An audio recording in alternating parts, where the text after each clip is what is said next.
নমস্কার, আদাব। আমি আপনাদের প্রবীর বিশ্বাস। দেখতে শুরু করেছেন এনকে ডিজিটাল। আজকে আমরা মুখোমুখি হয়েছি, একটুও ভনিতা না করে বলবো, মানে নান আদার দেন অরুণাভ ঘোষ। এর আগেও আপনারা আমাদের চ্যানেলে দুবার তার ইন্টারভিউ দেখেছেন। আজকে কিন্তু ইন্টারভিউ যেটা নিতে চলেছি সেটা হবে সম্পূর্ণ রাজনৈতিক। সরাসরি চলে আসে অরুণাভদার কাছে। অরুণাভদা, বর্তমান যা রাজনীতির পরিস্থিতি, দেশের রাজনীতি, তাতে রাহুল গান্ধীর উত্থানটা খুব চোখে পড়ছে এবং আমরা দেখতেই পাচ্ছি কার্যত মোদী সরকার মানে মোদী, অমিত শাহ আর হাফজন মন্ত্রী, এরা কিন্তু রীতিমতো কম্পমান ভয়। আপনার কি মনে হয় যে এই ভারত জোড়ো যাত্রার মাধ্যমে নতুন রাহুল গান্ধীকে পেতে চলেছি আমরা? না, দেখো, দুটো জিনিস আছে। রাহুল সম্বন্ধে ভীষণ মিথ্যা কথা বলা হয়েছিল, হায়ার সেকেন্ডারি পাস করেনি এসব বলেছিল। কে বলেছিল? সুব্রমণিয়াম স্বামী। আর এই প্রধানমন্ত্রী যখন থাকবে, যে তার উচিত ছিল এটা মিথ্যা কথা বলছে। দেখা গেল সে হার্ভার্ড থেকে পাশ করেছে, পাশ করতে হয়েছে, চারটিখানি কথা না, আমেরিকান। তারপর সে এমফিল করেছে এতে কেমব্রিজে, আমার মেয়ে পড়তো, সেই তো প্রথম পয়েন্ট আউট করলো, বাবা ও তো হার্ভার্ড থেকে পাশ করেছে, কেমব্রিজে পড়েছে, কী বলছে পড়াশোনা নেই।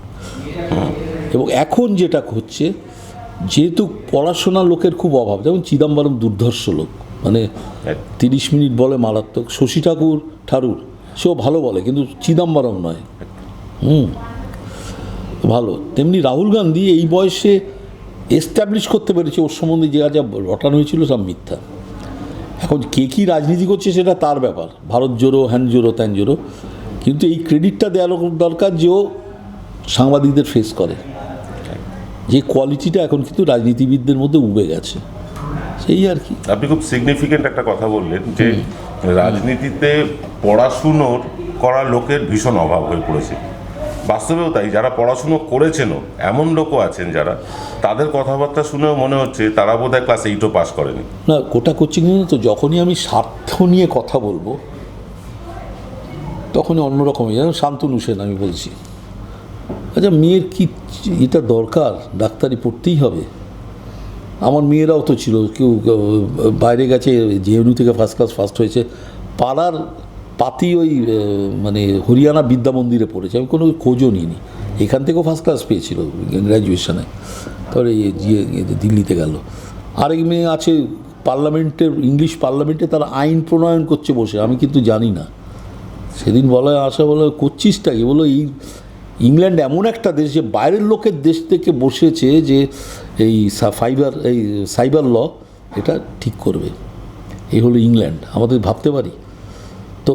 এই মানে 3 না 4 জন আছে, 4 জনই বিদেশি যারা আইনটা প্রণয়ন করছে, এবং এদের নেয়াই হয়েছে যে তাদের পরীক্ষা দেখে, এবং আগেও জাজেস অ্যাসিস্ট্যান্ট ছিল ইংল্যান্ডে, এদের ওইভাবে নেওয়া হয়েছে। তো এই জায়গাটা মানে আমাদের দেশে যেটা হয়েছে, বাবা মার জন্য ছেলে মেয়ের বদনাম হয়। যেমন অনুব্রত মণ্ডলের মেয়ে, সে জানেই না তার বাবা কত রেখেছে, স্বাভাবিক জানবে কী করে? এসব অনেকে বড় বড় কথা বলছে, আমরা তো জানি ছেলের নামে 10,000 টাকা করে মাসে জমা করছে চেকে, ইনকাম ট্যাক্স ফাঁকি দেওয়ার জন্য, তো হয়েছে। তো অনুব্রত তাই করেছে।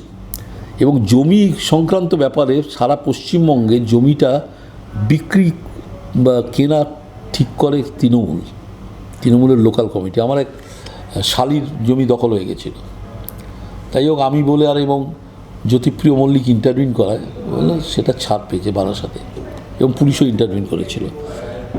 পশ্চিমবঙ্গে হলো জমি, ধরো 4 লাখ টাকার জমি, তৃণমূলকে 1 লাখ টাকা, তোমাকে বলবে আপনি 1 লাখ টাকা নিন, 4 লাখ টাকা জমিটা আমায় দিয়ে দিন। এবং এটা অনুব্রত মণ্ডল এক্সেপশন না, সব অনুব্রত মণ্ডল প্রত্যেক জেলাতে আছে।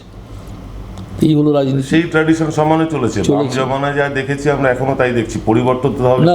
বাম জমানে একটু বুদ্ধিমান লোক তো একটু রয়েছেও করতো। আমার যেমন সল্টলেকে ইলেকশন হতো না, ছাপ্পা মেরে গেল। 96 আমি সুভাষদার কাছে সল্টলেকে ভোটই করাতে পারলাম, কিন্তু মাত্র আমি 7,000 ভোটে হেরেছিলাম। হ্যাঁ, ওটা না হলে জিতে যেতাম। প্লাস কাউন্টিংয়ের সময় অন্ধকার করে দিল, ঠিক আছে, সেটা ব্যাপার না। কিন্তু বাম আমলে যেটা এখন যেটা হয়েছে, যে তুমি দেখবে হিপোক্রেসিটা কোন জায়গায়। সল্টলেকে এত তো বিরাট সংগঠন ছিল, একটাও লোক নেই এখন। মিছিল করবে উল্টোডাঙ্গা থেকে, যাতে লোকালে আইডেন্টিফাইড না হয় করে মিছিল করছে। তাহলে সেখানে ধরো একটা এলাকায় কংগ্রেসের 4টে লোক বা 4টে তৃণমূলের লোক, তাকে কমিশনার অফ বিধাননগর চেনে, এগুলো ঝামেলাবাজ, যে কোনো মুহূর্তে মন্ত্রীর গাড়ি আটকে দিতে পারে। এটা সিপিএমের নেই, অতি ভদ্র হয়ে গেছে, অতি ভদ্র। হাইকোর্টে 34 বছরে এমন লয়ার আছে কোটি কোটি টাকা রোজগার করেছে, তারা হাইকোর্ট ছেড়ে চলে গেছে। এই হিপোক্রেসিটা ঠিক না। তৃণমূলের কি ওপেন পার্টি, সব চোর, আমিও চোর আছি, লুকোচুরি নেই। সিপিএমের তা না, এইটা হয়ে গেছে। সিপিএম এটাকে ডেভেলপ না করতে পারলে, আর নতুন ছেলে মেয়ে এসছে তাদের তো ফোরফ্রন্টে আনতে পারছে না, কি বলবে? না, এই নতুন ছেলে মেয়ের কথা যখন বলছেন, এক্ষেত্রে তৃণমূল অনেকটা এগিয়ে, তুলনায় সর্বভারতীয় ক্ষেত্রে কংগ্রেসও বেশ খানিকটা এগিয়ে গিয়েছে। কিন্তু বামপন্থীদের নতুন ছেলে মেয়েরা আসছে ঠিকই, কিছু ছেলে মেয়ে, কিন্তু তাদেরকে সামনে নেতৃত্ব দেওয়ার মতন জায়গায় এনে দেওয়া। দুটো জিনিস আছে, দেখো, ক্ষমতায় না থাকলে তোমার পার্টিটা বাড়ে না। ঠিক, আজকে কংগ্রেস ক্ষমতা আসবো কিছু স্টেটে তো আছে, সেখানে বাড়ছে, এর জন্য। ক্ষমতায় না থাকলে হবে না। বিজেপিটা বাড়ছে ক্ষমতায় আছে বলে। তো বিজেপির কোন লোক আছে বলো তো একটা ভালো বক্তৃতা দেওয়ার লোক? হ্যাঁ, 18টা অধিকারী ভালো বক্তৃতা করেন, হরবল ভাই। এটা যদি ভালো বক্তৃতা হয় তাহলে দেবীপ্রসাদ চট্টোপাধ্যায় কংগ্রেসের ছিল, আমরা শুনতাম। হ্যাঁ, শুভেন্দুর সাম্প্রতিক মন্তব্য, মানে আমি একজন বলছি মহিলা মুখ্যমন্ত্রীকে, আমি অত সব বলছি না, আমি খুব লজ্জার। শুভেন্দু বিরোধী পক্ষের নেতা আমাদের কাছে খুব লজ্জার। আমি তাও দিলীপ ঘোষকে বুঝি, হয়তো কম জানে, কিন্তু যেটুকু বলে ভদ্র। শুভেন্দু কী বলছে কি না বলছে নোবডি নোজ। আর আমি তোর ফ্যামিলিকে চিনি, শিশিরদা রেখে মিদনাপুরে কী করেছে আমরা জানি না, কোঅপারেটিভ ব্যাংক করে কীভাবে হয়েছে জানি না। শুভেন্দু কী বলছে, আর কী এই ডিসেম্বরে এইসব কাজ চলে যাবে। আচ্ছা, তুমি চার্জশিট কী করে আগে থেকে জানছো? সেটাই প্রশ্ন। তুমি চার্জশিট কোন তৃণমূল লিডার খাবে তার এটা আগে থেকে কী করে জানছো? কিন্তু বাস্তবে আমরা তাও দেখছি, কিন্তু সেটাই দেখছি, তাই তো বলছি, আগে বা আপনার সুব্রত মুখার্জি গ্রেফতার হওয়ার আগে কিন্তু শুভেন্দু, আমি তাই তো বলছি যে প্রসেসটা বিজেপি করে গেছে এ ভাবা যায় না। আচ্ছা, আজকে 1 মিনিট, জজেদের অ্যাপয়েন্টমেন্ট, নরসিংহ ওই আমাদের মনমোহন সিং জীবনে খোঁজই নিত না, সুপ্রিম কোর্ট বলেছে ছেড়ে দাও। এখন 165টা জজের নাম না কতজন আটকে আছে, আমার লোককে করতে হবে, এটা ভাবা যায় না। এটা বললাম তো, বিজেপি যে পর্যায়ে নিয়ে গেছে, প্রত্যেকটা হেড জায়গাগুলো নিজেদের লোক বসিয়েছে। হ্যাঁ, সাইন্টিফিক অর্গানাইজেশনে সেখানে বলছে ওই সে পুরোনো আমলের, কোথা থেকে আলো আসছে সূর্য থেকে আমদানি সব বলছে। এটা ভাই আপনি বলুন, নারকেল ফাটিয়ে আমাদের মহাকাশযান উৎক্ষেপণ হচ্ছে গণেশ পুজো করে, না ভাবা যায়? আমরা আগে কখনো ভাবতে, আমি বলছি তো ভাবা যায় না, কারণ যে লোকটা করছে সে তো জানেই না, যে লোকটা মহাকাশ অভিযানের এটা খুলছে সে এবিসি জানে না। আগেকার দিনে আমরা জানতাম এবিসি জানি না ভাই, সায়েন্টিস্টের সামনে মুখটা বন্ধ করে রাখবো, বেশি কথা বলবো না। ইগনোরেন্স ইজ স্ট্রেংথ, এটা আমি বলছি। যে ওই কী বলে অ্যানিম্যাল ফার্ম লিখেছিলেন জর্জ অরওয়েল বলে, বিখ্যাত লোক, পশু খামার। তো 1950 সালে উনি একটা বই লিখলেন 1984 বলে, কি হবে ভবিষ্যৎ, তুমি বইটা পড়ে নিও, চটি বই। প্রথমে বলছে সমস্ত দেশের, যারা আজকে পুটিনও দেখছি, এও তো দেখছি, রাশিয়া, চায়না, আমেরিকা, সব 3টে স্লোগান হবে।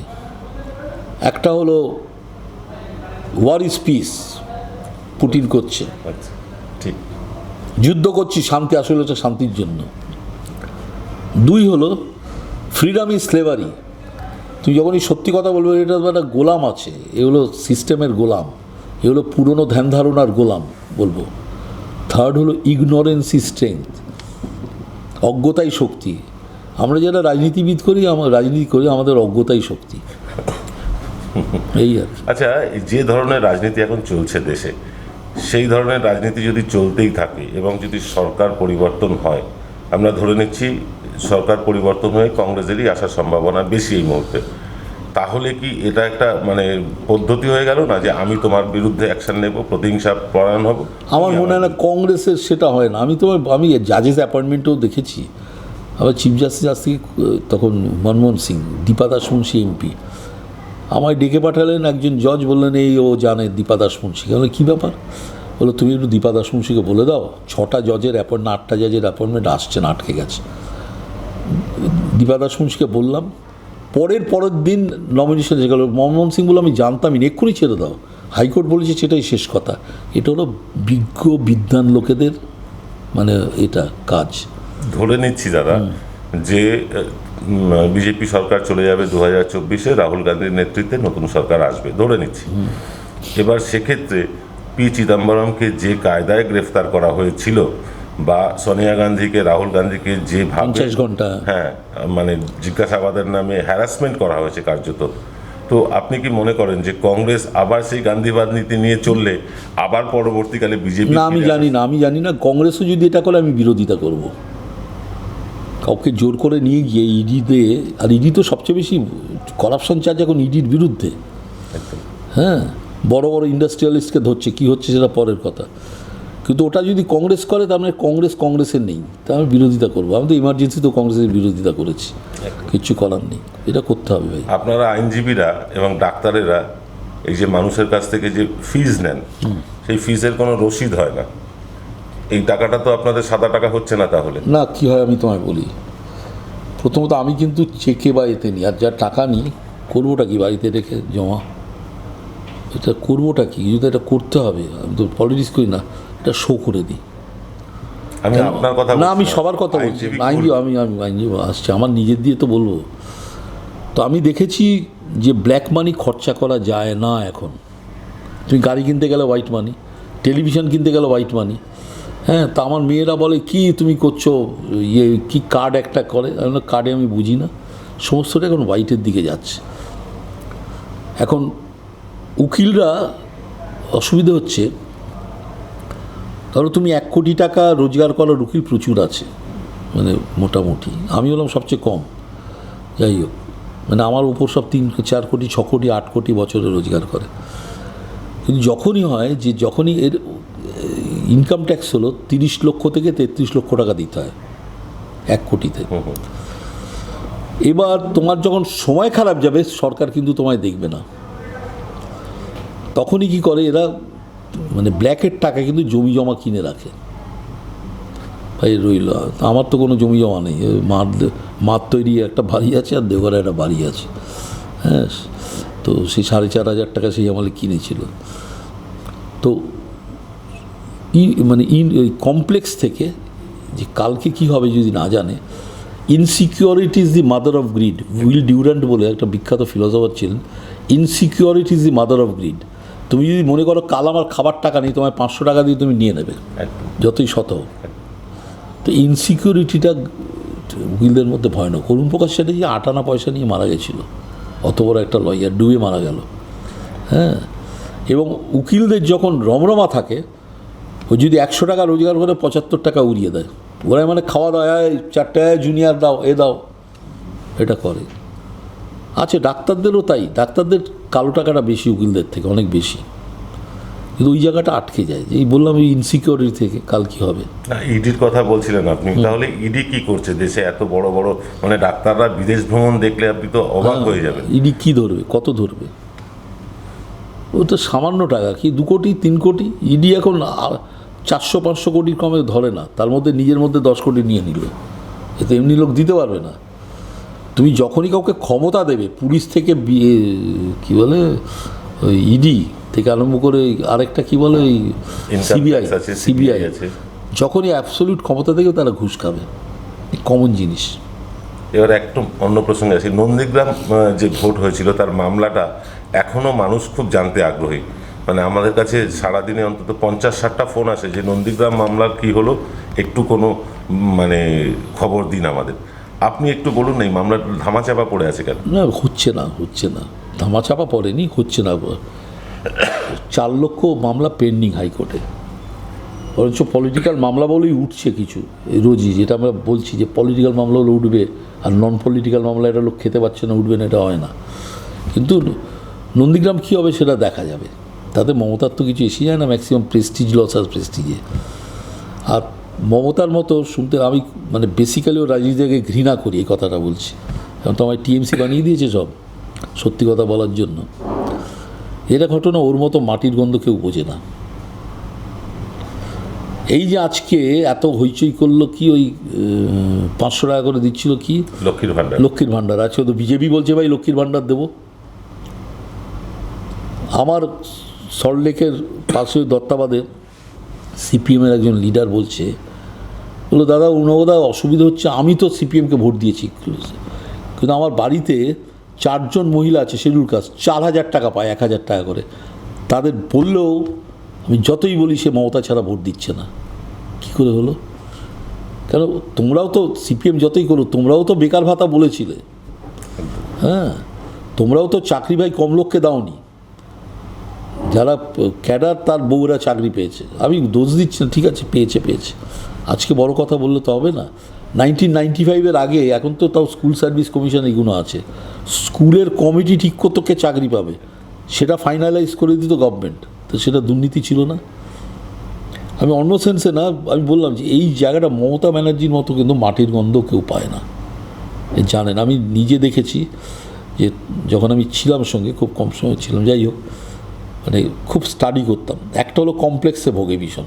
আচ্ছা, কীরকম কমপ্লেক্স? মানে যে লেভেল থেকে উঠছে সেখানে কিন্তু একটা কমপ্লেক্স থাকে। এই কমপ্লেক্সটা না থাকলে সারা দেখে নেবো, এইটা না থাকলে উঠতে পারে না। যেটা হয়তো মেয়েটা অত পড়াশোনা নেই, সিপিএমের একটা মেয়ে উঠছে কি মুখার্জি, বর্ধমান না কোনখানে থাকে, আচ্ছা, হ্যাঁ, মীনাক্ষী মুখার্জি, ওর এই ব্যাপারটা আছে, পড়াশোনা নেই। আচ্ছা, অথচ যে মেয়েটা জেনুর আছে, রিয়েলি পড়াশোনার মাজানা খেলে, সিপিএমের অ্যাগ্রেসিভটা নেই।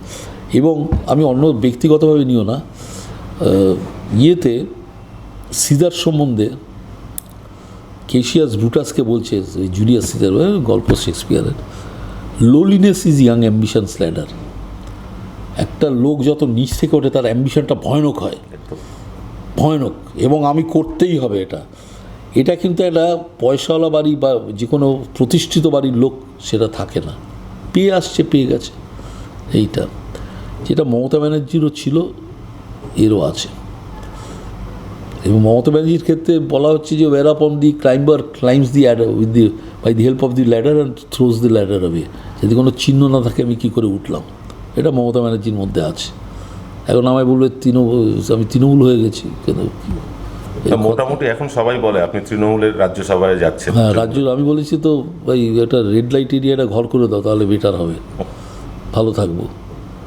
হ্যাঁ, মানে দাদা, মানে আপনার সাথে আমাদের কথা ছিল 10 মিনিটের ইন্টারভিউ করবো, কিন্তু হয় না, আপনার সাথে কথা বলতে গেলে 10 মিনিটে শেষ হয় না। তবু একটা কথা, শেষ কথা বলে আজকের অনুষ্ঠানটা শেষ করবো। সেটা হচ্ছে যে এই যে ধরুন রাজনীতির আবর্তে জড়িয়ে যাচ্ছে ভালো ছেলেমেয়েরা, কিছু ভালো ছেলেমেয়ে এখন এসছে নতুন করে, এদের ভবিষ্যৎটা কি হতে পারে? দেখো, রাজনীতিতে ভালো ছেলে এসেছে, পড়াশোনাওয়ালা ছেলে কিন্তু আমি দেখছি না, সত্যি কথা। কিছু ছেলে মেয়ে এসছে, আমি জানি না, আমি দেখিনি তাদের। যে আমাদের সময় যে পড়াশোনাটা ছিল 71, 70, 71-এর, ভাই আমার মাও সেতুংটা পড়তেই হবে, কেন মকসালদের বিরুদ্ধে লড়বো। আর ওরা বলছে গান্ধীটা পড়তে হবে, গান্ধীকে গালাগাল করার জন্য। হ্যাঁ, আমরা মার্কস পড়েছি, অভিযোগ হলো মার্কসের বিরুদ্ধে, মার্কসের একটা বেআইনি সন্তান ছিল ঝিয়ের পেটে, আমরা কোনো দেখিনি। ভাই মার্কসকে কী লিখেছে দেখতে হবে। ঠিক, তখন আমরা বলতাম যে আনরেস্টেন্ড ক্যাপিটালিজম হওয়ার জন্যই মার্ক্সবাদ হয়েছে। বাষ্পর সৃষ্টি হবার পর, বাষ্পে ইঞ্জিন চালাবার পর প্রচুর লোক বেকার হয়ে গেল, তাতে একটা শিল্প বিপ্লবের সম্ভাবনা হলো। মার্ক্স সেই উদ্বুদ্ধ হয়ে লিখেছিলেন, এগুলো আমরা পড়তাম। হ্যাঁ, যেমন সোমেন ঠাকুর জীবনে ইলেকশন জেতেনি, কিন্তু আমরা পড়তাম সোমেন ঠাকুর, রবীন্দ্রনাথ ঠাকুরের আর সিপিআই কী বলছে দেখি তো। এই ব্যাপারটা সেটা নেই। আগামী 20 বছরের কথা ভেবে বলুন, পশ্চিমবাংলায় কংগ্রেসের ভবিষ্যৎ কি? কংগ্রেসের ভবিষ্যৎ এখন নেই, যদি কংগ্রেস ওখানে যেতে তাহলে হবে। বিজেপির ভবিষ্যৎ কি 20 বছরে? দেশটা তুলে দেবে। আমি বাংলার পার্সপেক্টে বলছি। হ্যাঁ, দেশটা উঠে যাবে বিজেপি এলে। আর মানে তুমি আমায় বলো, তুমি একটা লোকালে বলো বিজেপির কোন লিডার আছে, একটা পাবে না। তৃণমূলের বিরুদ্ধে ভোটটা, সিপিএমের ভোটটা ওখানে চলে গেছে। আর বামপন্থীদের যেটা হয়েছে, এখন ভদ্রলোক হয়ে গেছে, মিছিল করবে উল্টোডাঙ্গা থেকে, সল্টলেকের লোক, যাতে পাড়ায় আইডেন্টিফাইড না হয়। হ্যাঁ, সেটা নেই। এইটা হচ্ছে মানে আপনি মানে হাইকোর্টে কোটি কোটি টাকা রোজগার করেছে 34 বছরের লয়ার, তারা আর আসে না। সিপিএমের সঙ্গে যে আছি দেখায় না। বলাই রায় এত বড় একটা লোক, তার পোর্ট্রেট করবে, দেবার লোক নেই, পয়সা আমরা দেখি তুলে করবো। বলাই রায় মানে আমাদের অ্যাডভোকেট জেনারেল ছিল, অসাধারণ উকিল, ভাবা যায় না। ভারতবর্ষে খুব কম জমি এনেছে ওনার উকিল। তাহলে আপনার কথায় ধরে নিতে পারি আগামী 20 বছরের জন্য তৃণমূল অপ্রতিরোধ্য। জানি না কখন উল্টোয়, নোবডি নোস। সিপিএম কি ভেবেছিল উল্টে যাবে? কখন উল্টোয় কেউ জানে না। কিন্তু এখনও অবধি 2024 সালের ইলেকশন তৃণমূল কন্ট্রোল করবে, পার্লামেন্ট বলো 2025 কন্ট্রোল করবে, এই আর কি। এতক্ষণ আমরা কথা বলছিলাম আইনজীবী, রাজনীতিবিদ অরুণাভ ঘোষের সাথে। অরুণাভদা রাজনীতির অনেক কথা বললেন। আজকে এই পর্যন্ত। সকলে ভালো থাকবেন। জয় বাংলা, জয় হিন্দ।